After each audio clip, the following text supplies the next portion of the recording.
Elocution in French. Donc bonjour à tous, merci à tous d'être présents ce matin. Je fais cette petite allocution rapidement pour simplement vous expliquer que la formation sera donnée uniquement en anglais. Donc c'est ça. Si vous avez des questions à nous poser en français, vous pouvez les écrire dans la petite boîte que vous aurez en bas de votre écran qui indique Q&A. Vous pouvez vous poser vos questions en français comme en anglais, puis il nous fera plaisir d'y répondre et de les traduire si nécessaire. Vous avez également pu remarquer que nous vous avons envoyé sur votre écran un petit sondage qui va nous permettre d'atteindre nos objectifs pour le trimestre. Alors s'il vous plaît, veuillez prendre le temps de le remplir. Cela va beaucoup nous aider pour nos objectifs. So, starting. Hi everyone, dear participants, on behalf of the experts in international trade at the Chamber of Commerce of Metropolitan Montreal, we welcome you to our webinar of the Desjardins International Meeting Series. Today's topic is the general outlook on climate finance, with the spotlight on the European investors and business opportunities generated by climate finance in emerging markets. My name is Nicolas Garot, and I'm a coordinator for international projects at the Chamber of Commerce of Metropolitan Montreal. So I am pleased to animate this webinar with you today. Our speakers today are Mr. Matthew McCracken, Trade Commissioner with Global Affairs Canada in Ottawa, focusing on international financial institutions and global climate finance, as well as Rachel Suarez, who is the Trade Commissioner for Climate Finance responsible for Europe and the Middle East. As part of the Canadian Trade Commissioner Service, Rachel supports Canadian firms with the international business development, specifically when it comes to accessing opportunities generated by climate finance. I would like also to use this time to thank our partners, starting with Desjardins, which is our principal sponsor, our collaborator, La Presse, who made this webinar possible, and Economic Development Agency of Canada for the regions of Quebec, for its ongoing support of World Trade Center Montreal activities. So as you may have known, if you have any questions to our panelists, you can write them down in the designated Q&A box located on the bottom center of your screen. We will address them towards the end of the webinar. So please, we'll be more than happy to translate for you if needed.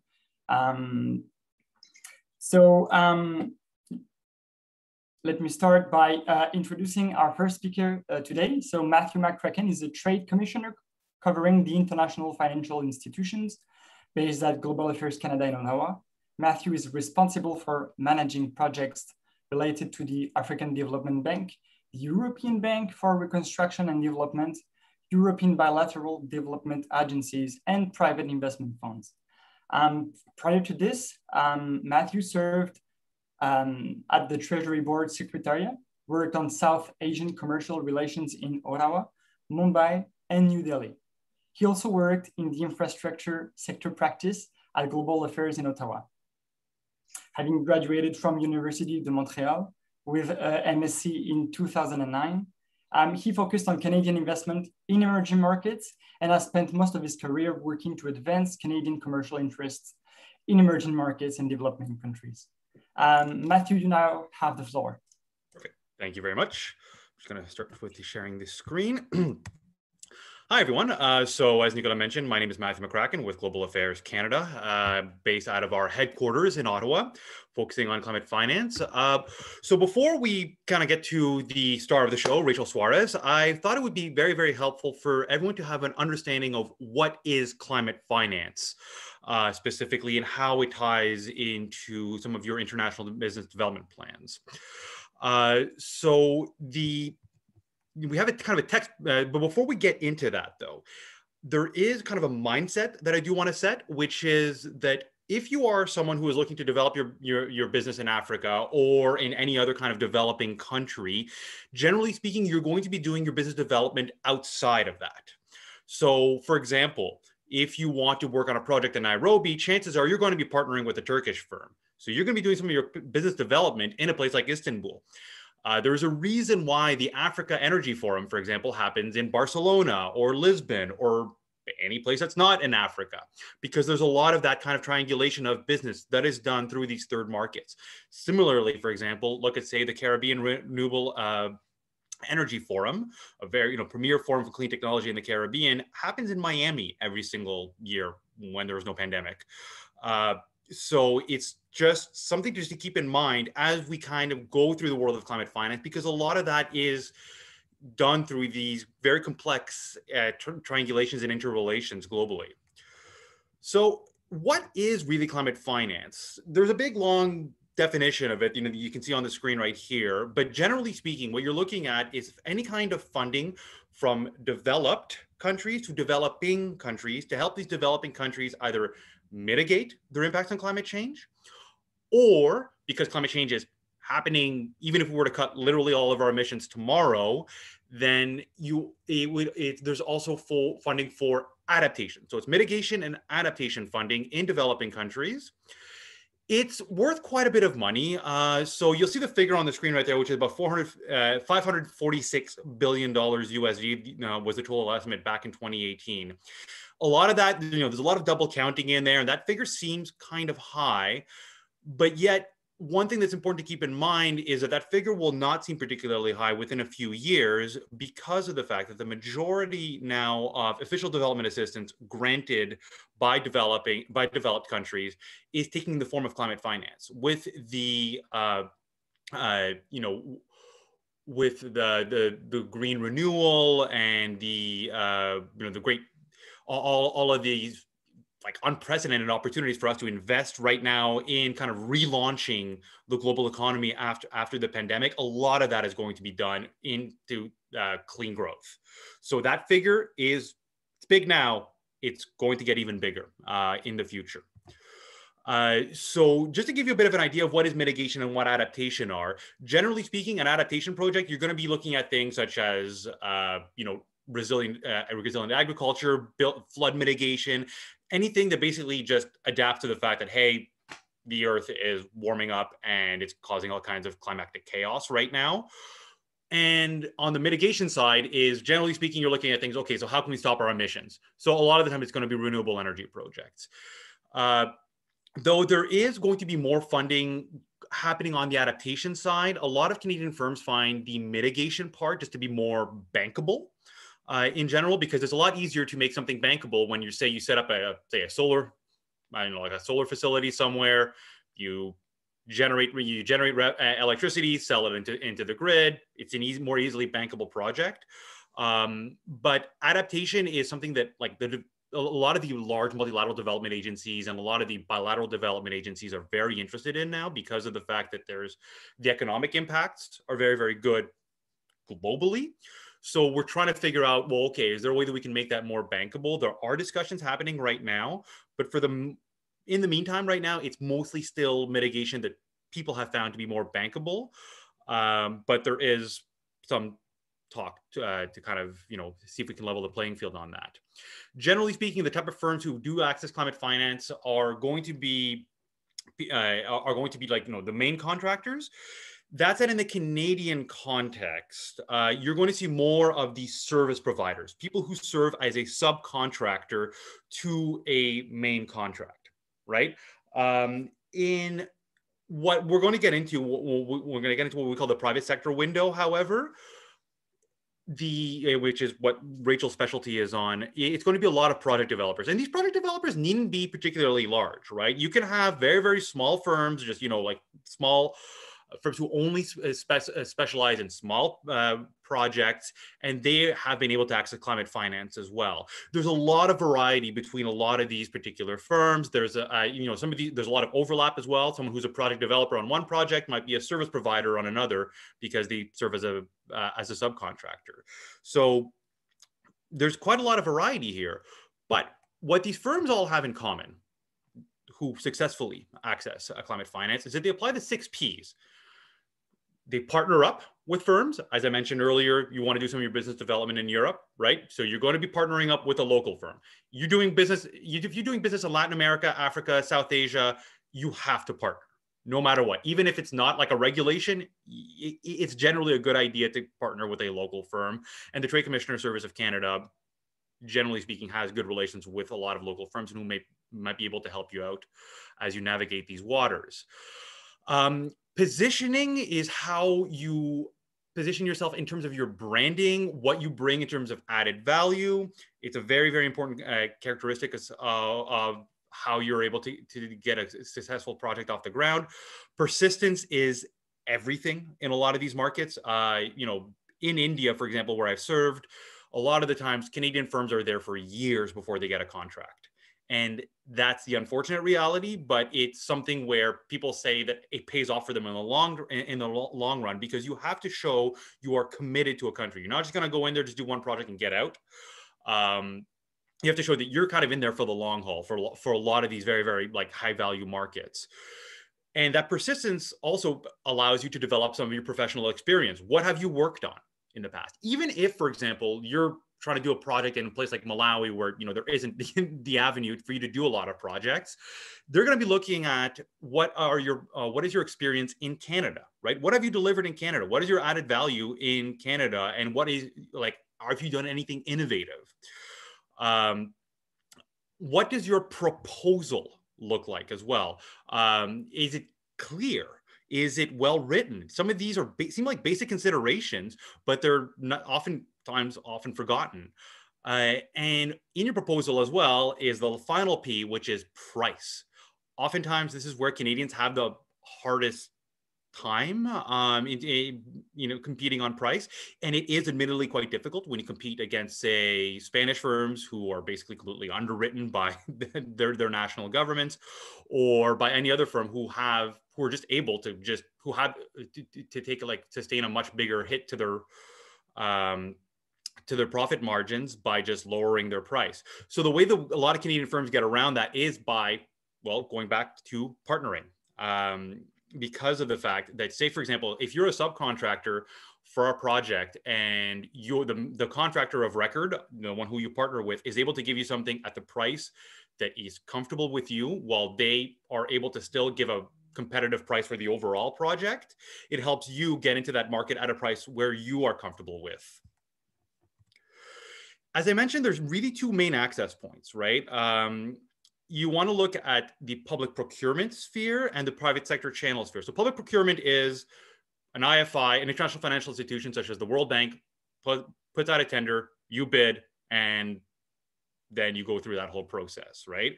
But today, the real focus is on the private sector channel, which is where if you have a project that you're ready to get off the ground, you have your partners, you're looking to get some extra funding, some extra funder in there to help you get that project happening.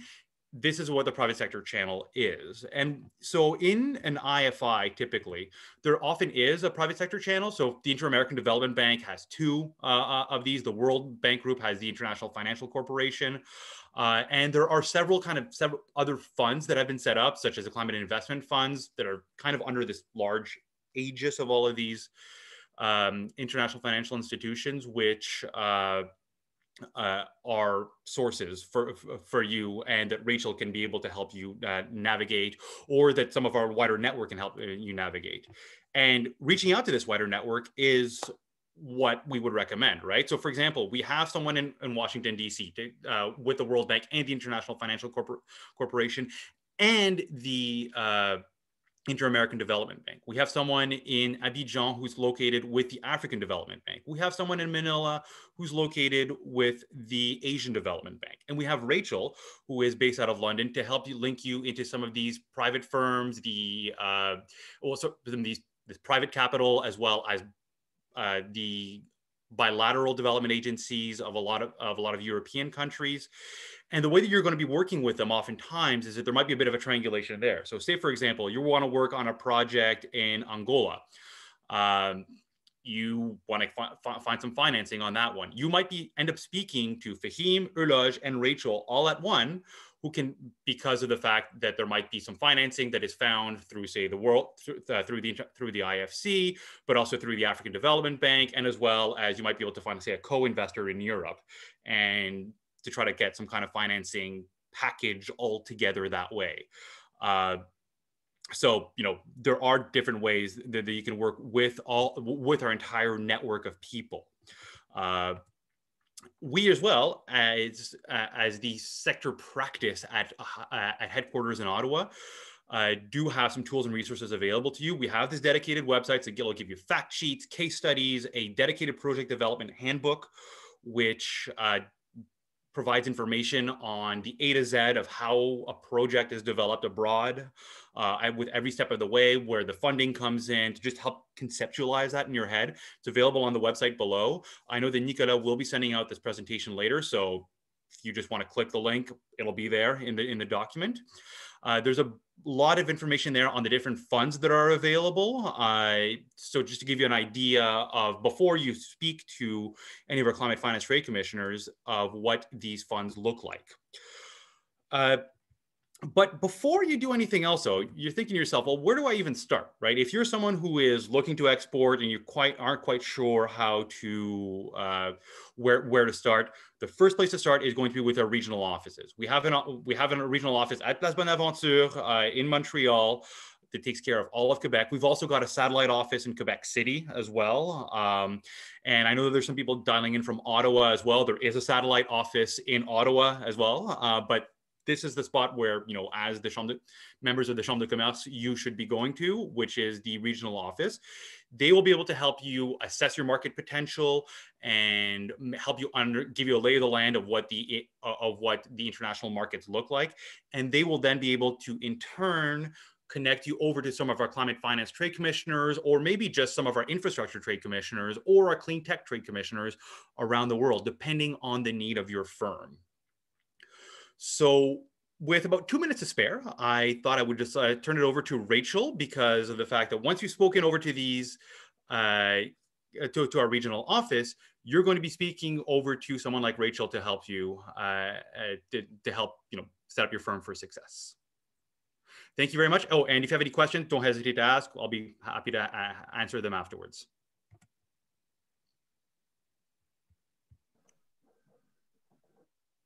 Okay. Great, thank you so much, Matt. You can go ahead, Rachel. I'll start sharing my slides if that's okay.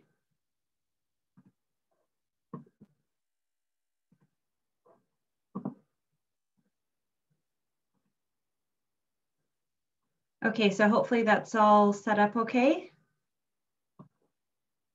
Oh, maybe not, sorry. You can see it. It would probably help if I clicked share screen first.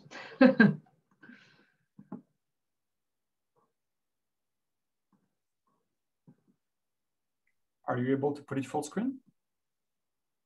Great. Yeah. Perfect, thank you very much. There we go. Okay, sorted? Yeah. All right. Thank you, Nicolas. Thank you for having me, and thank you, Matt, for that excellent introduction to climate finance. Pleased to be here. Great to see a lot of people online today.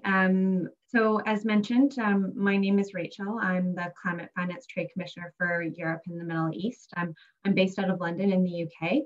I don't know if you can tell, but it's an extremely gray and rainy day here, classic. I'm based out of London on the fact that London is a financial hub. We also have the European Bank for Reconstruction and Development, Ebrd, located here. And then being responsible for Europe and the Middle East, I can easily access and connect with a lot of the financial hubs and opportunities that exist across that region. So Matt got into a little bit as how we work as a team, but I think it's important for you also to know that we're a relatively new team. So this idea, this concept is new to the Trade Commissioner Service. It's based off of the fact that there's recognition within the Canadian government that there are growing volumes of climate finance flows. Matt alluded to this in his presentation. So we want Canadian companies to have a better understanding of and greater access to these types of funds that are focused on climate. So I'm working as an extension of the Trade Commissioner Service offering that already exists. So a lot of you may already be Trade Commissioner Service familiar, TCS clients, if you may. So I'm trying to uncover just another layer of business opportunities to provide you with market intelligence and to support yourselves, the Canadian organizations, as you engage with climate finance. As Matt has kindly defined climate finance and provided a background on our team, I'm going to give you a bit of a teaser on what engaging with climate finance looks like in practice, with a focus specifically on Europe. So I'll provide a bit of background information on European climate finance, the kind of main actors in that space. I'll look at a few Canadian examples where we've leveraged climate finance to further these Canadian companies' international business development efforts. And then finally, I'll touch on a few insights and kind of on the ground intelligence that I'm able to provide as a trade commissioner who's focused on climate finance, and hopefully to be able to demonstrate to you how I can support your business development efforts in this area. So I thought it might be useful to provide a little bit of a visual just to kind of progress the conversation since Matt has done such a great job of defining it. So I'm going to divide Europe into two parts. One that is made up of developed countries, and this is a very, very rough estimate, so please don't take it verbatim. And this is the part of Europe that typically would look to disperse climate finance because it's developed countries. And then the second part is developing countries. So this is also Europe, Central Asia, and the Middle East. And what you will see are climate finance flows moving from the developed part of Europe into developing parts of Europe, Central Asia, Middle East. But it doesn't stop there. It goes to many other parts of the world as well. So this division helps to define my role. I can either act as a connector to European funds that are in the developed parts of Europe, or I can work with you to help identify business opportunities that are generated by climate finance in developing countries. So again, as I mentioned, most likely in Eastern Europe, Central Asia, the Middle East, but then also in other parts of the world as well. I will, of course, be working with trade commissioners across our network to help identify these opportunities. So it's not just me. If you're thinking, how am I going to do all of this? How would I help you? There are many other resources that we're able to tap into as well.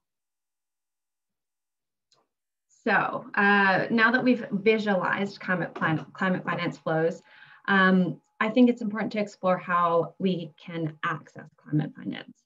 So for the record, climate finance isn't just sent out into the international community on a whim. There are structures, procedures, and actors in place that help to distribute climate finance in an effective and responsible manner. So Matt has alluded to these, and I'm sure quite a few of you are aware of them as well. But what I've done is I've grouped them into 4 separate categories. One being IFIs, international financial institutions. Within that grouping, I think it's important to include multilateral development banks, or MDBs, their acronym, development financial institutions, national or bilateral development institutions as well. We also have specialist fund managers, asset managers, and these are more kind of on the impact side, philanthropic organizations or foundations, and corporates. So IFIs, Matt spoke about the World Bank, probably the one that's most well known to everybody. Then we also have the likes of the Caribbean Development Bank, the Asian Development Bank. In Europe, there are many others as well. We have Ebrd and Eib. Both have recently announced their commitments to become majority green banks by 2025, meaning that the majority of their investments will be climate finance investments. IFIs, as you're likely aware, they play a major role in the social and economic development programs of nations. But this is typically done through the public sector angle. What I like to focus on for your efforts as well as the private sector. On the specialist fund and asset manager side, we have family offices that also play a role. But I think it's also important to focus on the impact and the climate angle as well. Philanthropies and foundations, you're likely aware, they're nonprofit organizations, charitable trusts. Again, the ones that I typically work with are on the impact or the climate side. And then we also have corporates. So these typically can have a philanthropic arm or an impact arm, but they can also be working off their balance sheets as well. So kind of in line with what Matt was talking about when it comes to partnering, you can maneuver corporates in a different way, but it's important to be able to be aware of what they also have to offer in addition to a lot of these other actors within this space. So this isn't specific to Europe, even though I've titled this European Climate Finance. But I think it's important to know that Europe is very mature in this space. And each one of these groups is quite prevalent in its own right. So what I also wanted to mention is that actors within this space, they do cover a wide range of financial products. So you may already know what type of financial product you're looking to procure or secure, I should say, if you're looking at climate finance, but you can move across the range of below market investments to market rate investments, starting with grants, moving all the way up into private equity.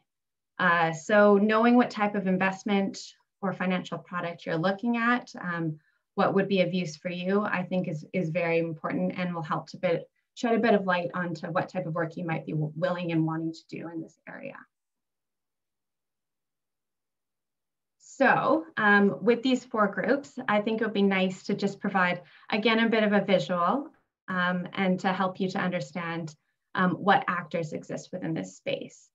So on the IFI side, as Matt mentioned, European countries are very, very strong when it comes to development financial institutions. Almost everyone has their own DFI. So on the IFI DFI side, I've listed Ebrd, Eib, BO, which is the Belgian Development Financial Institution, CDC, the British one, Swedfund from Sweden, KfW is German, FMO, the Dutch DFI. So the list goes on. This is an extremely small sampling, and I think that's very important for you to know. This is an extremely small sampling of actors that are in this space. On the impact investor side, I've listed quite a few as well, but again, very small sampling. You'll see some climate fund managers, Camco Clean Energy. They already have climate or clean energy in their name, so you know that they're focused on climate finance. Whereas some of the others, Mirova, Gaia, based in France, both of those, they have an impact focused to their work and a climate mandate within their investment focus. And then Blue Orchard as well, just another one to put onto the list, a Swiss impact investor, I should say, but by no means is this a comprehensive list. On the foundation side, we have Shell Foundation, the Children's Investment Fund Foundation. Both of those are based in the UK. Shell, very much separate from Shell as you know it. Children's Investment Fund, they have climate within their mandate. Alpha Monday, a Swiss foundation, Good Energies focused on energy. These are mainly grant focused, so a little bit more opaque, quite a bit harder to be in touch with and to work with, in the sense that grants are in such high demand that they typically already have a network that they work within. But it's very important to know about them because grants are a huge part of climate finance, as are loans, credits, and debt and equity. And then finally, the corporates. So I've listed just a few here about Engie, EDF, both French. They're very prevalent in Africa. Enel, Italian, Scatec Solar. We see them a lot in Africa as well. And they can all act as partners, as I said, but also as financiers.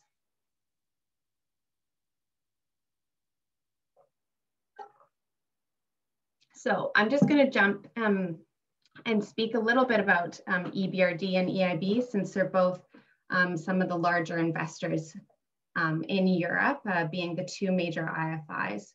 As I mentioned, both are moving into green-focused, green majority banks. So EBRD has a green economy transition, and it's looking to increase green financing to more than 50% of its annual business volume by 2025. EIB, it's one of the largest investors globally. It can help support the EU. Well, its plan is to support the EU to deliver on long-term goals of the European Green Deal.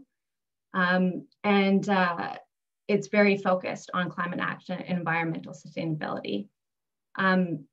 These two are the largest IFIs that you can engage with, and they're very stable, secure, credible, very good partners in the region.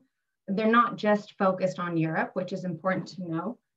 They are also taking part in other parts of the world, and are quite prevalent in these areas as well. So working with them in Europe doesn't necessarily mean that you wouldn't be able to work with them in other areas, and they offer a big range of financial products as well.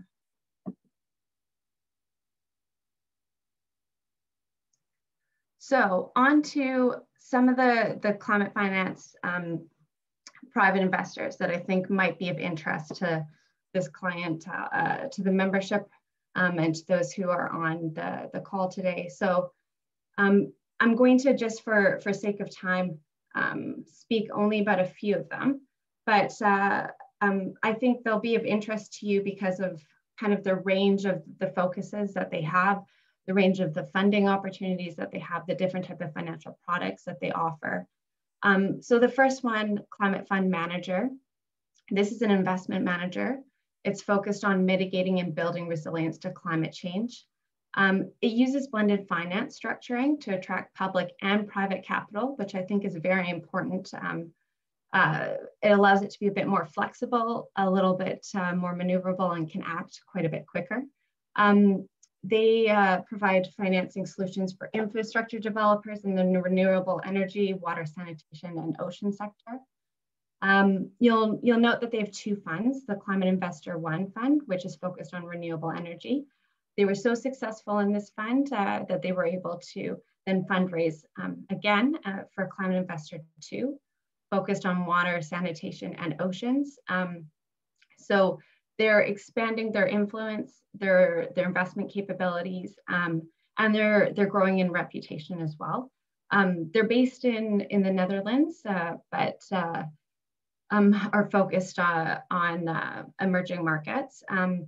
And I think it's important, I'm highlighting this specific investor because they have already invested in a Canadian renewables project developer.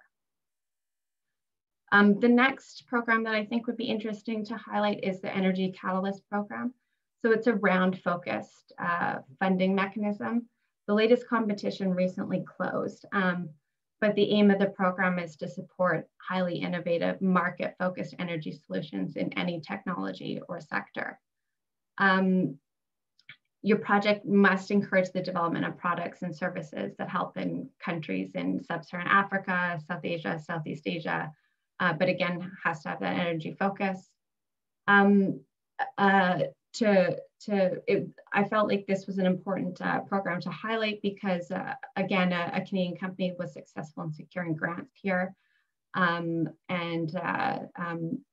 This is a grant program as opposed to Climate Fund Manager, which is focused on debt and equity. So the Energy Catalyst program is a different way of approaching climate finance in its offering. And the investor is in the UK. It's what used to be the Department for International Development, which I'm assuming now has been wrapped up into the newly merged Department of the Foreign and Commonwealth Development Office. So another investor that I'd like to highlight, which may also be of interest to those online, is the Land Degradation Neutrality Fund, the LDN Fund. So this is an impact investment fund, and it again blends resources from the public, private, and philanthropic sectors. So bringing in lots of different types of climate finance. It's focused on sustainable land management and land restoration. So, you know, agroforestry, sustainable agriculture, sustainable livestock management. So very different to what we've been talking about on the renewable energy side, very different to the water sanitation side. I want to highlight their work because they've actually invested in Quebec-based Acclr. So this is a little bit closer to home when it comes to investment. And they're one of the first funds that have this unique focus on land degradation. And then the last actor that I think I'll just touch on, again, such a small sampling, so there's so many more that I could speak to, but I just want to kind of cover off a lot of different bases, is the Shell Foundation. I mentioned them earlier. They're a UK registered charity founded by Shell in 2000. But the idea is to create and scale business solutions to enhance access to energy.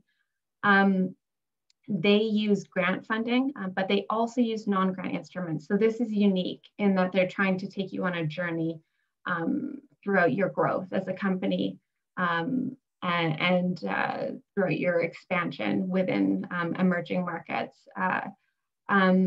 So they're focused again on energy, but a lot of this kind of overlaps into other areas as well, as where there's applications that the energy has in other sort of sectors. So agriculture, I know, is another area that they're very focused on as well. So just another one to highlight.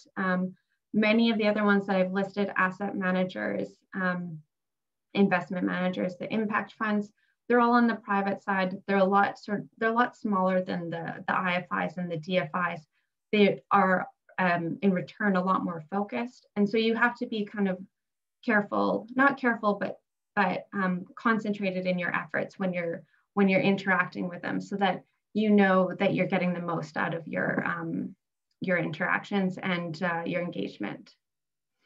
So what I'll do now is very, very quickly just speak to a few Canadian examples, just to give you an idea of the type of work that's going on in my region, but also the type of engagement that's taking place with climate finance. So the first one's in Ukraine.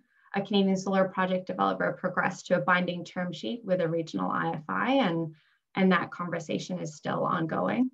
The next is in Lebanon, livestock water recycling, a company out of Alberta. They're working with Libonlait, a Lebanese dairy farm. Part of that project was financed by the World Bank.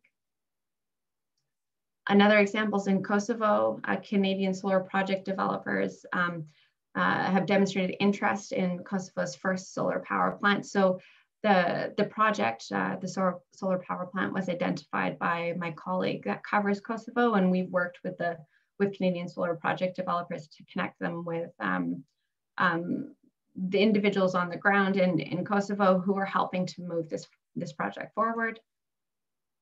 I should say for that last one, it's being partially financed by IFC. In Moldova, Manitoba Hydro International were successful in procurement opportunity to consult on an Ebrd finance interconnector project. And that's a very recent example of success from a Canadian company with Ebrd. So I won't just keep the examples to my region because, of course, the flows move from Europe into other parts of the world as well. So a few examples in Africa I think would be of interest. So in Madagascar, Dara Energy is another Quebec company.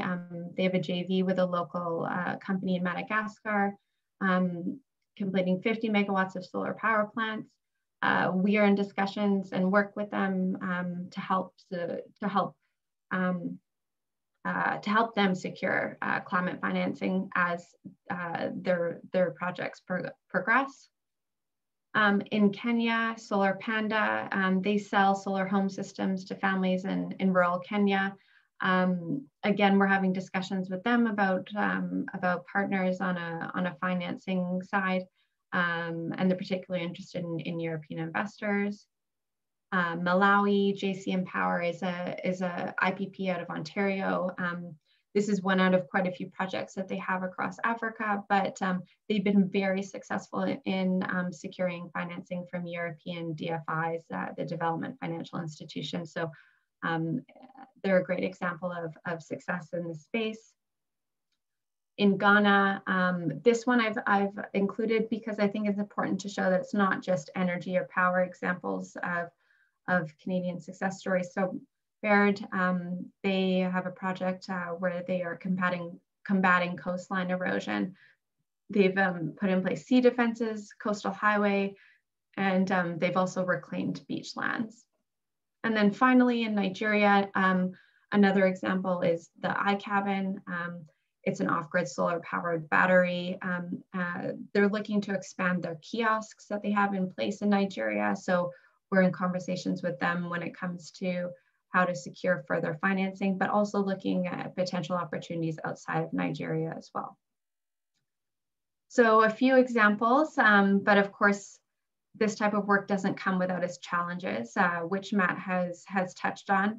But as you can probably catch on to, having seen just what I keep reiterating as a very small sampling of the investor landscape that exists in Europe, it is complicated. So having somebody like myself or somebody else that you might want to look to hire to help you to better understand who these investors are, how to get in touch with them, who actually aligns with your mandate, your work is very, very important.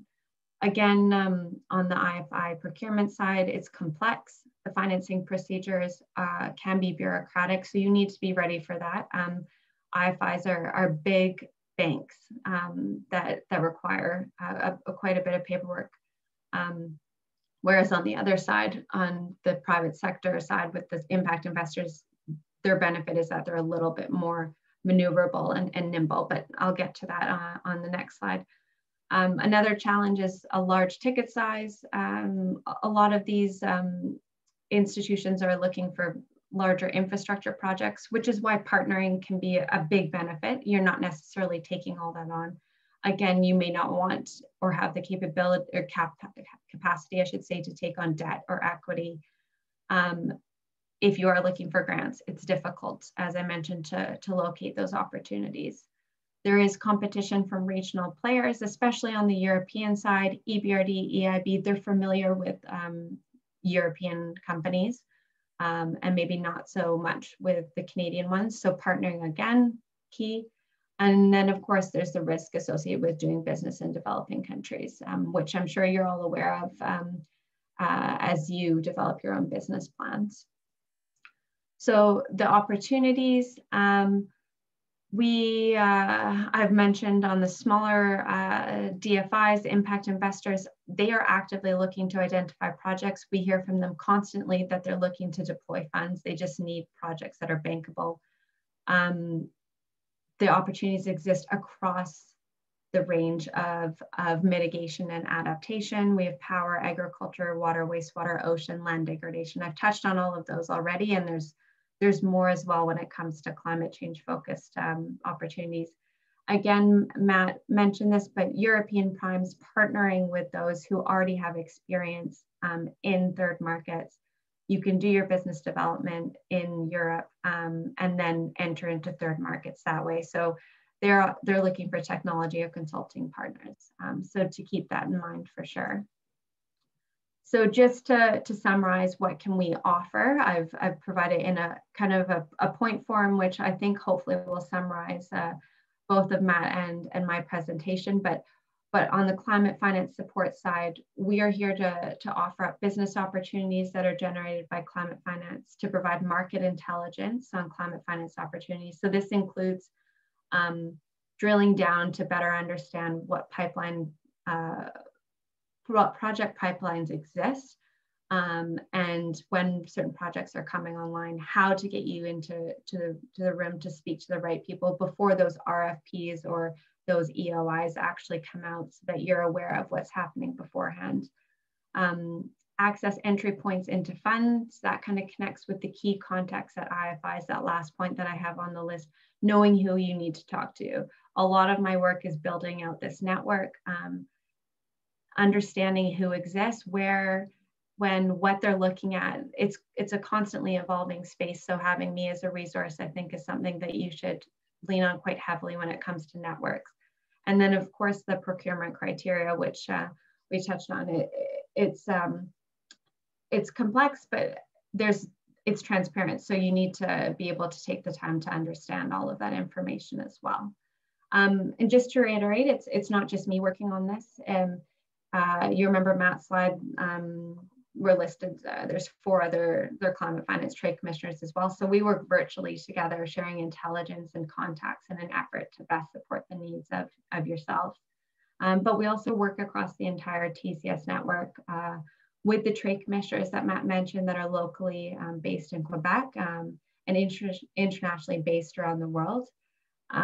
We help to identify business opportunities and then bring that climate finance know-how to bolster those opportunities as well. So a big thank you for taking the time to listen, and we hope that some of this information will be of use and potentially raise questions that you might have yourself, or prompt you to wish to have further conversations with us to better understand maybe how you can look to explore this space. So please do reach out if you think our network or our knowledge in this very niche area of climate finance, but one that is growing and is increasingly offering up more opportunities, if you think it might benefit your business development activities. Thank you again. Thank you very much, Rachel. Thank you, Matthew. So we'll shortly move to the question period. You're invited to write down your questions in the Q&A box. If you have any, we will wait just a few moments for you to write it down.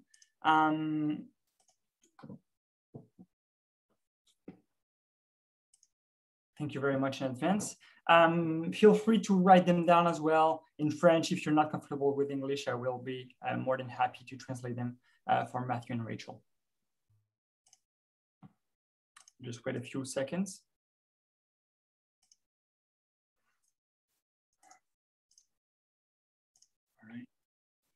All right. In the meantime, I will have some questions for you. Let's say I'm a Canadian company with little to no experience in climate finance. What is the best way for me as an SME to access climate-related fundings, for example? Matthew? Oh, you're muted though. Sorry, yeah. So basically, generally speaking, it depends on the type of firm that you are, right?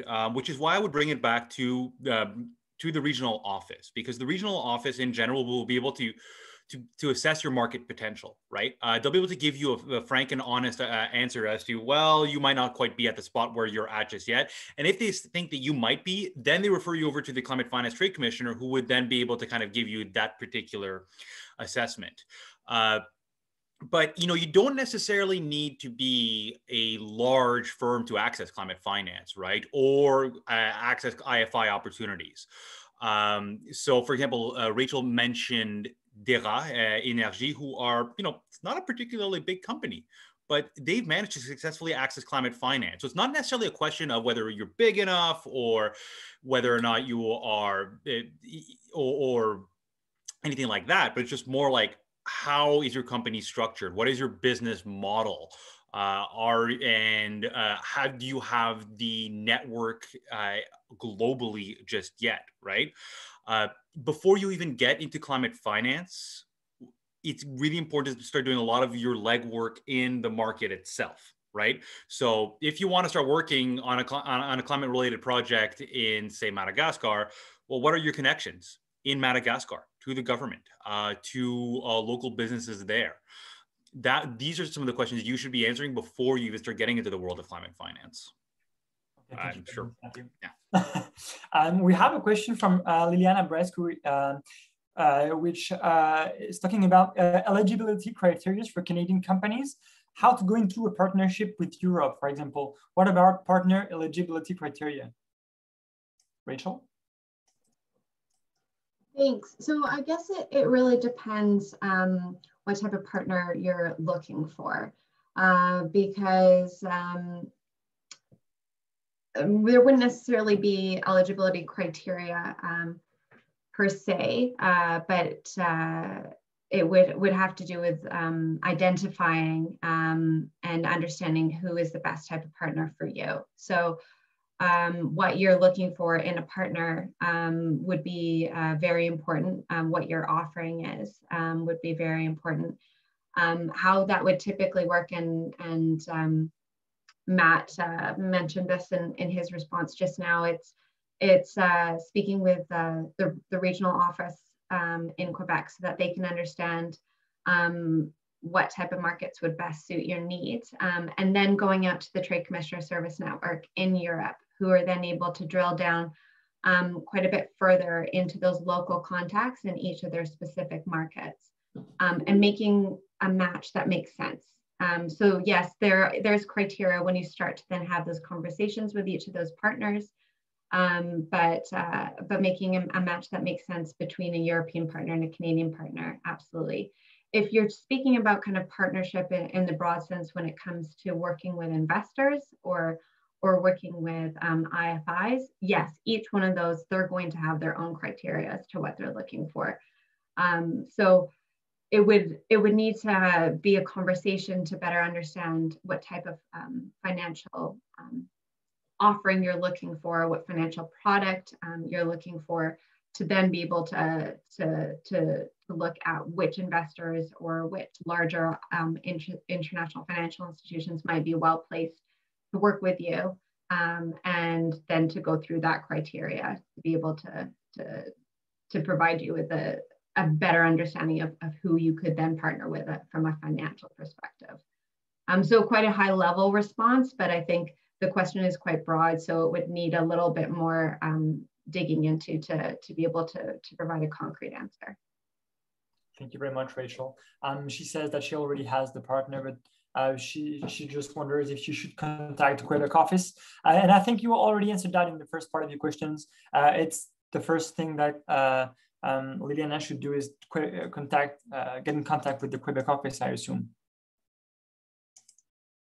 Yeah, definitely. So I have another questions for you now. Does climate finance exist for demonstration projects, for example? Matthew? Yeah, I'm happy to answer that.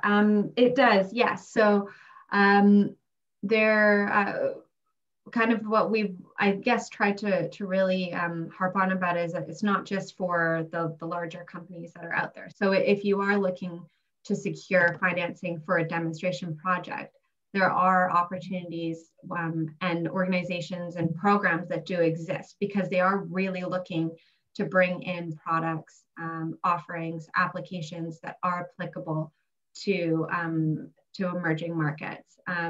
So one that I can just think of off the top of my head is CTCN, so the Climate Technology Center and Network.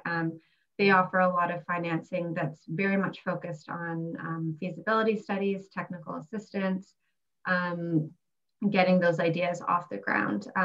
There are also a few accelerator programs that are accessible as well.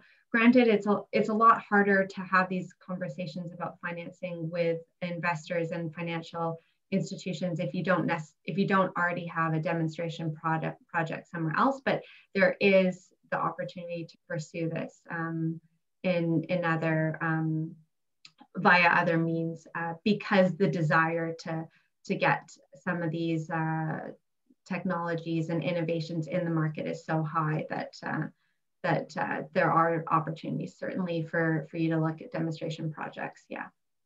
Okay, I get that. I get it. Thank you very much. And just kind of following up on what Rachel was mentioning over the fact that, hey, you should probably have this demonstration project elsewhere before. There is federal funding available for demonstration projects in Canada as well, to be able to show that, hey, the technology actually works before you even start approaching some of these other funds as well. And a good place to start to try to find out more information on that is the Clean Growth Hub, le Carrefour de la Croissance Propre. which is a federal entity which is composed of several different federal departments to kind of to create a one-stop shop on all of the federal support programs on any kind of clean growth. So there is an international component to that as well, but it's largely domestically focused, but there is an international component. And I would recommend that anyone who's looking to commercialize an innovative new clean technology, check in with them. There might be some some funding, support available through different departments for you. Thank you, Matthew. We have some few minutes left, maybe for a few questions, maybe one or two. I'll just go with another one that I have. Can you support companies with maybe helping to find local partners or meeting with local contacts directly in the emerging markets? That's actually one of the 4 core services of the Trade Commissioner Service, right? So we say we have 4 core services: market potential assessment, preparing you for international markets, resolving problems, and finding qualified contacts. And when you're at post, generally speaking, the majority of the services you give are going to be finding those qualified contacts. So I can let Rachel speak to the kind of contacts that she can find for you, but generally speaking, when you're a trade commissioner, you're a networker. You have a very wide network of people that you do connect your clients over into. Okay. Yeah, absolutely, Matt. That's 100% what the Trade Commissioner Service is here to do. So to act as a resource for you, should you not necessarily have those resources already on the ground. Finding local partners for you via the Trade Commissioner Service Network is absolutely what we can help you with.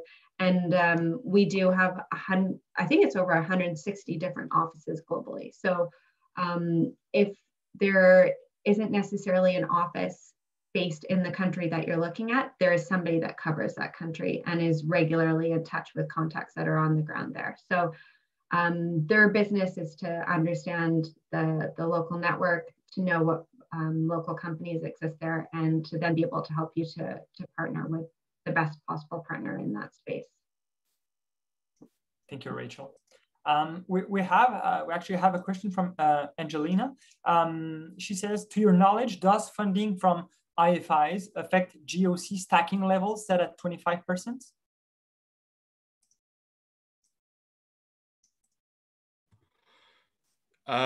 So in terms of, so if you're looking at if you're asking about like the stacking levels in terms of federal funding, no, because these are from different pots of money, right? So if the requirement of the stacking level is with regard to, say, federal Canadian funds, that would not count in, right? Because of the fact that this is not money that is coming directly from the government of Canada or from the Receiver General of Canada or from our own fiscal framework. It is coming from someone else's fiscal framework. Canada pays into these multilaterals, but then once it's there, it belongs to the multilateral. It's no longer the government of Canada's money. I hope that clarifies it for you, Angelina. Thank you for that question, though. Unfortunately, we don't have much time left, so I'm just gonna close it real quick. So thank you very much to all our participants. And this is the end of the question period. So as a reminder, I will send you a follow-up email tomorrow with the slides. Once again, I invite you all to complete the survey and that will be sent to you. It will be very appreciated. We will also make the video recording available on our website next week. Thank you again, Rachel and Matthew, for your excellent presentation. It was really a pleasure to have you here today. Thanks as well to the participants for joining us today and engaging in the question period as well. On behalf of the Chamber of Commerce of Metropolitan Montreal, I wish you all a good day and hope to see you at our next event. Thank you very much.